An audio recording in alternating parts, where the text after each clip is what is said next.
Hello students, आज का हमारा जो टॉपिक है वो है क्रिया वर्ब। तो सबसे पहले हम ये जानेंगे कि क्रिया की व्युत्पत्ति कहाँ से हुई है। संस्कृत की मूल धातु में जब ना प्रत्यय लगा देते हैं उससे जो शब्द बनता है उसे हिंदी में हम क्रिया कहते हैं। जैसे संस्कृत का मूल धातु का शब्द है लिख, उसमें ना प्रत्यय लगाने से शब्द बना है लिखना। उसी तरह से पठ में ना प्रत्यय लगाने से शब्द बना है पढ़ना। हंस में ना प्रत्यय लगाने से शब्द बना है हंसना। चल में ना प्रत्यय लगाने से शब्द बना है चलना। अब हम जानेंगे कि क्रिया की परिभाषा क्या है। जिस शब्द से किसी कार्य के करने या होने का बोध होता है उसे हम क्रिया कहते हैं। करना और होना अर्थात कार्य का होना अस्तित्ववाची उसे कहते हैं, कार्य हमारा हो रहा है, और कार्य का करना उसे हम कार्यवाची शब्द से जानते हैं। इसको हम उदाहरण से समझेंगे। वर्षा हो रही है अर्थात हमारा ये शब्द जो है कार्य हो रहा है। अस्तित्ववाची इसको जानेंगे कि ये अस्तित्ववाची है कि कार्य के होने का यहाँ से पता चल रहा है कि कार्य हो रही है, वर्षा हो रही है शब्द जो है ये हमें बता रहा है कि ये कार्य हमारा हो रहा है। उसी तरह से है रहीम बीमार है। रहीम क्या है? बीमार है। कार्य हमारा ये उसका कार्य हो गया है, ठीक है। तो कार्य के होने का पता चल रहा है अस्तित्ववाची। यहाँ हमारे कार्य के करने का पता चलता है, इसको हम कार्यवाची कहते हैं। जैसे सोहन लिखता है, ये सोहन क्या कर रहा है? लिखने का काम कर रहा है। सोहन पढ़ता है, सोहन खेलता है। इस तरह की कोई भी शब्द आप बना देंगे जहां से ये पता चलेगा कार्य का करना, कि मतलब वो कार्य को कर रहा है। और ये क्या कह रहा है? कार्य का होना अर्थात कार्य हमारा हो गया है, ठीक है। अब हम जानेंगे क्रिया के भेद क्या होते हैं। तो क्रिया के दो भेद होते हैं, कर्म के आधार पर और दूसरा संरचना के आधार पर। अब इसमें जानेंगे कर्म के आधार पर। पहले हम दोनों के बारे में हम जानकारी प्राप्त करेंगे, लेकिन पहले हम जाने कर्म के आधार पर। कर्म के आधार पर क्रिया के दो भेद होते हैं, अकर्मक क्रिया और सकर्मक क्रिया।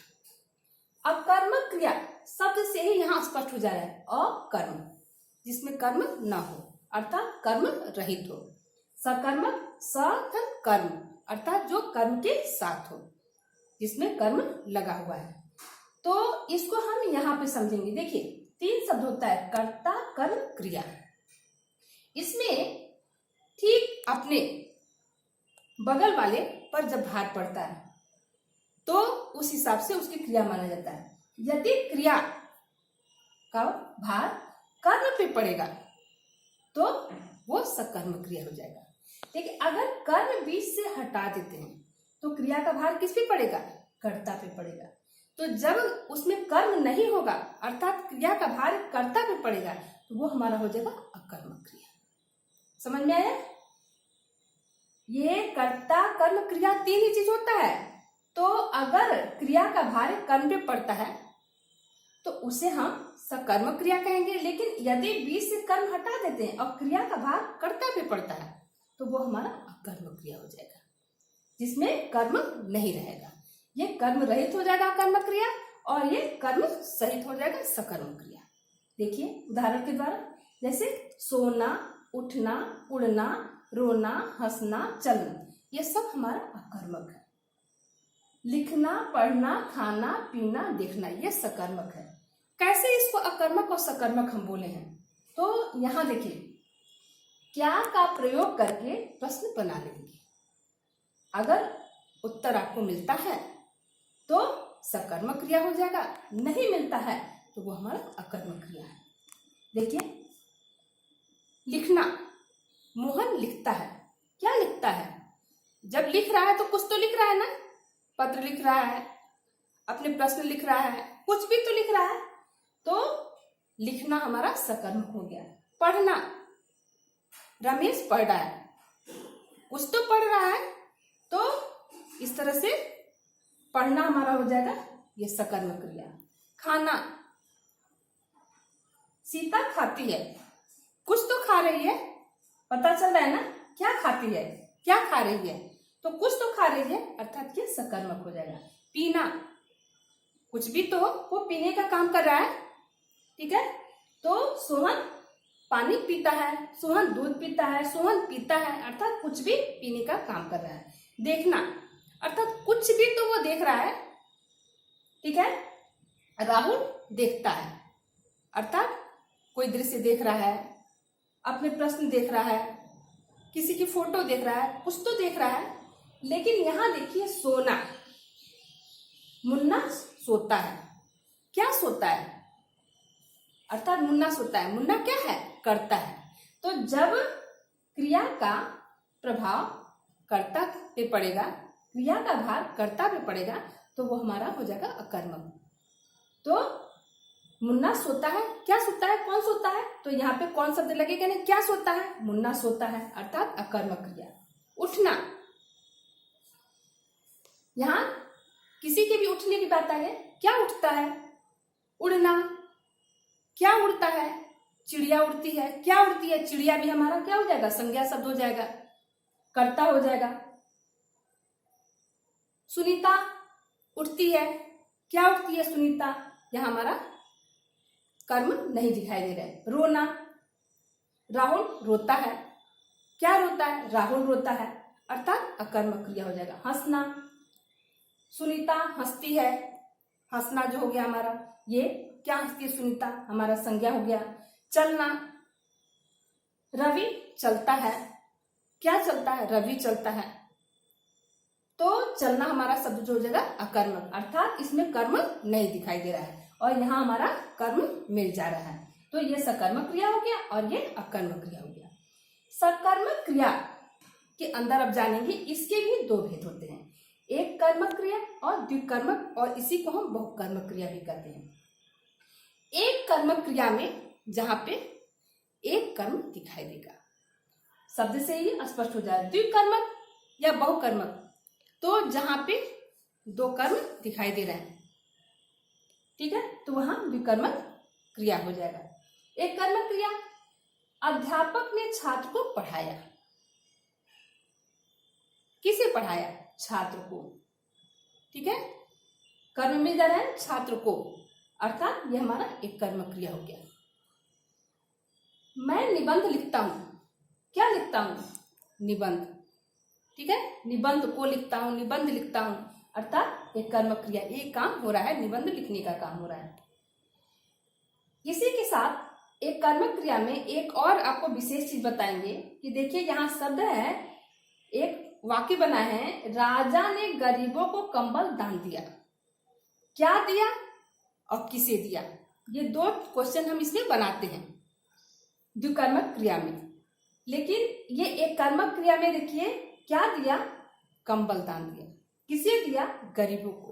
तो आप यहाँ कहोगे कि नहीं, आप एक कर्मक में क्यों लिखी हैं, ये तो द्विकर्मक होगा। नहीं, इसीलिए हम इस उदाहरण को यहाँ लिखे हैं कि आपको बता सके कि जब हम किसी को कोई उपहार, दान, इस तरह की चीज देते हैं कि जो देने के बाद हम वापस नहीं ले रहे हैं, तो दान देने वाला, उपहार देने वाला, इस तरह का जो शब्द होता है वहां पे हमारा संप्रदान कारक लग जाता है।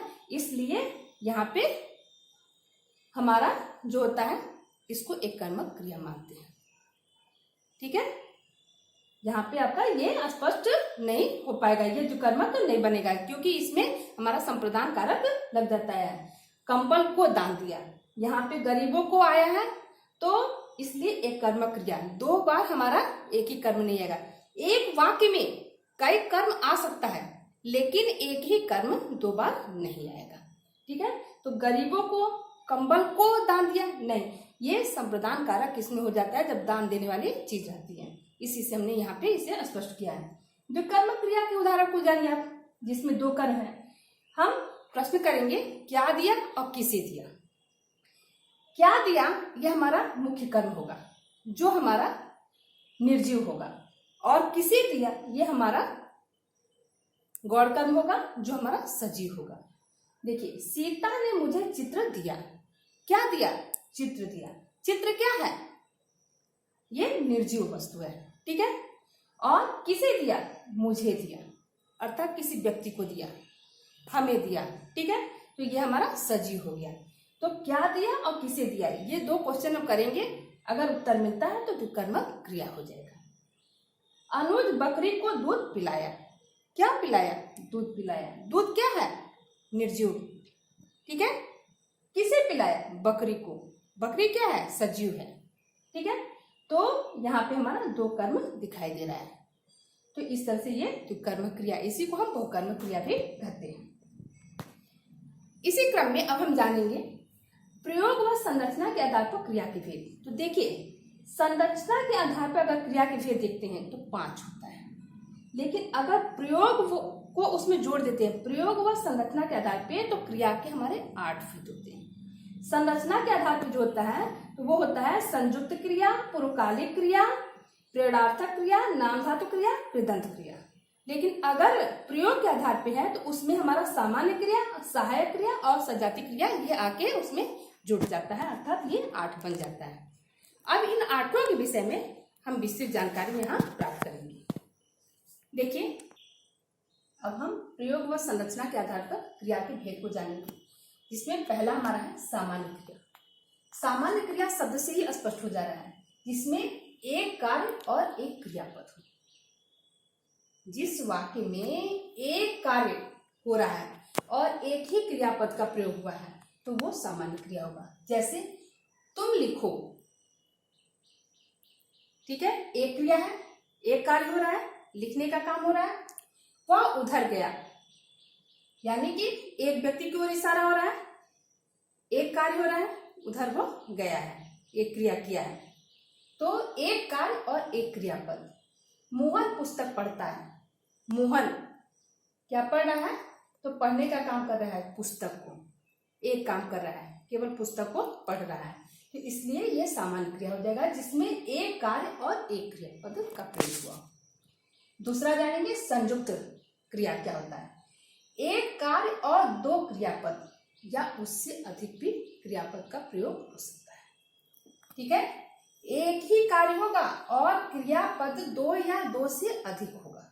देखिए, मैं पढ़ना चाहता हूं। पढ़ना और चाहना, ये हमारा धातु रूप पढ़ना और चाहना, यानी कि एक व्यक्ति है, मैं, एक कार्य हो रहा है, पढ़ने का काम हो रहा है और पढ़ना चाहता हूं। ठीक है, तो इस तरह से क्रियापद हमारा जो हो गया वो 2 हो गया, पढ़ना और चाहना। प्रेरणा पढ़ाई कर रही है। प्रेरणा एक लड़की है, क्या कर रही है? पढ़ाई करने का काम, पढ़ाई कर और रही है। ठीक है, तो 2 क्रियापद इसमें दिखाई दे रहा है। तीसरा हमारा है पूर्वकालिक क्रिया। पूर्वकालिक क्रिया क्या होता है? इसमें 2 क्रियापद होता है और कार्य भी 2 होता है। ये क्या है? 2 क्रियापद और 2 कार्य। तो इसमें एक कार्य शुरू होकर के वो समाप्त हो जाएगा और दूसरा कार्य शुरू होकर के या तो चलता रहे या समाप्त हो जाए, उससे हमारा कोई मतलब नहीं। बस पहला जो कार्य है वो शुरू होकर के समाप्त जो हो जाता है उसी को हम कहते हैं पूर्वकालिक क्रिया। ठीक है, देखिए, मोहन पढ़कर सो गया। पढ़कर, यह हमारा पूर्वकालिक क्रिया इसमें हो गया। पहले पढ़ा है, फिर सो गया है, तो 2 क्रियापद और 2 कार्य, 2 काम कर रहा है कि पढ़ने का काम किया है और सोने का काम। ठीक है, तो पहला जो है पढ़कर, यानी कि काम को समाप्त कर चुका है। दूसरा है वह दौड़कर घर पहुंची। तो दौड़कर, ठीक है, घर पहुंची, तो दौड़कर यानी कि कार्य कर चुकी है, दौड़ने का काम कर चुकी है, अब वो घर पहुंच रही है। तो इसमें 2 क्रियापद और 2 कार्य। नेक्स्ट हमारा है प्रेरणार्थक क्रिया। प्रेरणार्थक क्रिया शब्द से स्पष्ट हो जा रहा है, जहां प्रेरणा देने का काम हो रहा है। तो इसमें 2 क्रिया होता है, प्रथम क्रिया प्रेरणार्थक क्रिया और द्वितीय प्रेरणार्थक क्रिया। प्रथम प्रेरणार्थक क्रिया में कर्ता स्वयं किसी कार्य को करके और लोगों को प्रेरणा देने का काम करता है। द्वितीय प्रेरणार्थक क्रिया में क्या होता है? कर्ता स्वयं कार्य को नहीं करता है बल्कि दूसरे से कार्य को करवाता है, तो उसे प्रेरणा देने का काम करता है, उसे द्वितीय प्रेरणार्थक क्रिया कहते हैं। देखिए, यहाँ द्वितीय प्रेरणार्थक क्रिया, कर्ता इसमें 2 रहेगा, एक कार्य करेगा और दूसरा करवाएगा। और प्रथम में क्या है, वो स्वयं कार्य करके दूसरे को प्रेरणा देने का काम करेगा। देखिए, वह सबको भजन सुनाता है।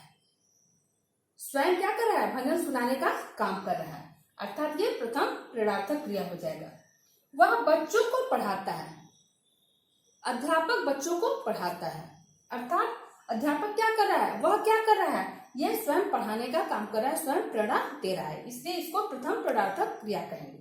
यहाँ क्या है, माँ बेटी से भोजन बनवाती है। माँ क्या है, प्रेरणा देने का काम कर रही है। भोजन किससे बनवा रही है, बेटी से। ठीक है, तो ये द्वितीय प्रेरणार्थक क्रिया हो गया है। वह राम से बच्चों को पढ़वाता है। वह क्या है, प्रथम प्रेरणार्थक, ये प्रेरणा देने का काम कर रहा है और पढ़वाने का काम किससे कर रहा है, राम से कर रहा है। ठीक है, तो इस तरह से ये द्वितीय प्रेरणार्थक क्रिया हो जाएगा। इसी क्रम में हम जानेंगे कृदंत क्रिया और नाम धातु क्रिया क्या होता है। तो देखिए, कृदंत क्रिया संज्ञा, सर्वनाम, विशेषण और क्रिया, ये 4 शब्द हमारे आते हैं, जिसमें ये धातु जो है, धातु से ही हमारा क्रिया बनता है। तो धातुओं में अगर हम नाम प्रत्यय लगा देते हैं तो हमारा हिंदी का शब्द क्रिया बन जाता है। पढ़ना लिखना भी आपको ऊपर बताए थे।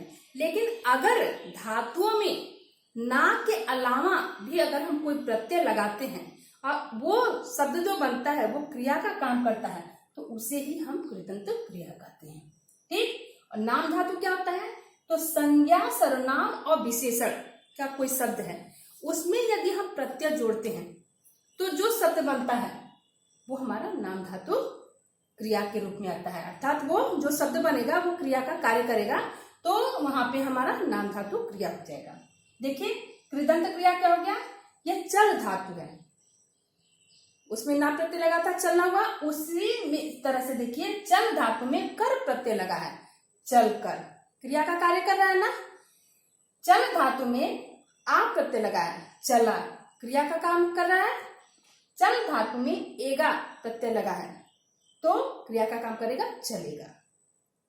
नाम धातु देखिए, चमक शब्द हमारा है, इससे हमारा चमकना, चमकाना। ठीक है, विशेषण, संज्ञा, सर्वनाम, विशेषण में से संज्ञा, सर्वनाम, विशेषण में से कोई शब्द हो और उसमें यदि हम प्रत्यय जोड़ देते हैं तो जो हमारा शब्द बनता है, क्रिया का कार्य करता है, उसे हम नाम धातु क्रिया कहते हैं। तो चमक से चमकना, चमकाना। उसी तरह से लज्जा शब्द से लजाना, ढजियाना शब्द बना है। सहायक क्रिया क्या होता है, तो मुख्य क्रिया की सहायता करने वाली क्रिया को सहायक क्रिया कहते हैं। मुख्य क्रिया की सहायता करने वाली क्रिया को सहायक क्रिया कहते हैं। वाक्य में ये काल का परिचय देता है।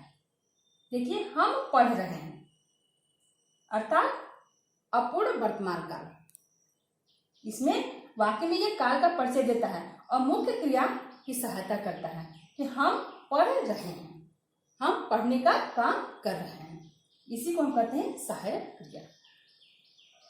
लास्ट हमारा है सजाती क्रिया। सजाती क्रिया क्या होता है, जब धातु में क्रिया व कर्म दोनों में समानता हो।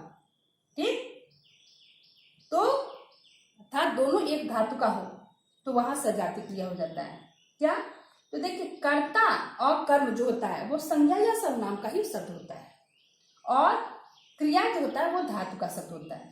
सहायक क्रिया में कर्म धातु से बनता है, ये ध्यान देना है कि सहायक क्रिया जब बनेगा तो उसमें कर्म जो होगा वो धातु से बना होगा, अर्थात यहाँ पे दोनों हमारा क्या होगा,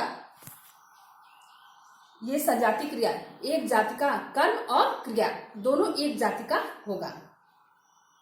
ठीक है, एक धातु से बना हुआ एक जाति का होगा, उसे सजाती क्रिया कहते हैं। जैसे देखिए, भारत ने लड़ाई लड़ी, लड़ाई कर्म हो गया, लड़ी क्रिया हो गया, तो दोनों हमारा जो शब्द बना है वो लड़ धातु से बना है। ठीक है, लड़ाई कर्म और लड़ी क्रिया। मोहन ने चढ़ाई चढ़ी, ये चढ़ धातु से बना है, चढ़ाई शब्द हमारा कर्म हो गया और चढ़ी हमारा क्रिया हो गया।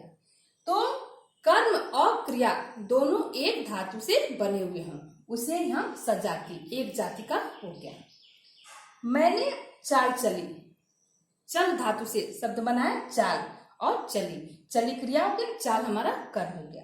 मैंने पढ़ाई पढ़ी, पढ़ धातु से पढ़ाई और पढ़ी शब्द बना है, अर्थात यहाँ पे पढ़ाई हमारा कर्म हो गया और पढ़ी हमारा क्रिया हो गया। स्टूडेंट्स, आज हम लोग क्रिया के बारे में विस्तृत जानकारी प्राप्त किए और इस वीडियो को आप अच्छे से देखिएगा, 2 बार 3 बार देख के आपको जितने बार में समझ में आएगा आप देखिएगा। मुझे विश्वास है कि आप जरूर इसे अच्छे से समझ पाएंगे। आज का टॉपिक हम यही समाप्त करते हैं। तब तक के लिए थैंक यू।